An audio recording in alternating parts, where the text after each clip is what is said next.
যাদের এই নির্বাচন শুরুটাই হচ্ছে মিথ্যা দিয়ে শুরু হচ্ছে এবং সংসদও যাবে মিথ্যা দিয়ে, তো আশা তো করা যাচ্ছে না যে তারা হচ্ছে আগামীর সংস্কার করে যে নতুন বাংলাদেশ গঠন হবে সেই গণতন্ত্র প্রতিষ্ঠা করতে পারবে।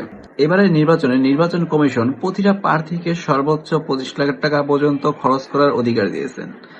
আর প্রতিটা ভোট প্রতি 10 টাকা খরচ করার অধিকার দিয়েছে। কিন্তু আমাদের যে প্রার্থীরা দাঁড়িয়েছেন, স্বতন্ত্র হোক দলীয় হোক সবার ক্ষেত্রে দেখছি যে প্রচুর পরিমাণ টাকা বিলি করতেছে। এতে মনে হচ্ছে না যে এই 25 লাখ টাকার মধ্যে সীমাবদ্ধ থাকবে, তা মনে হচ্ছে কোটি কোটি টাকা পর্যন্ত বিলি হচ্ছে এবং বিলি করবে, মানে হচ্ছে ওনারা খরচ করবে।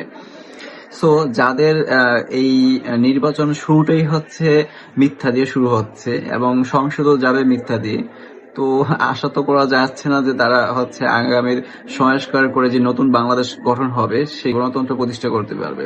তো সবাইকে বলতে চাই, আপনারা যাদেরকে ভোট দিবেন তাদেরকে অবশ্যই যোগ্য মনে হলেই ভোট দিবেন।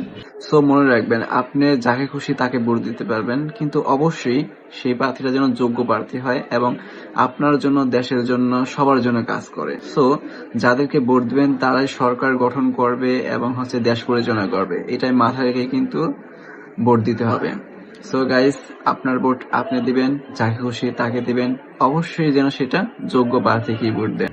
ভালো থাকবেন, বাই বাই।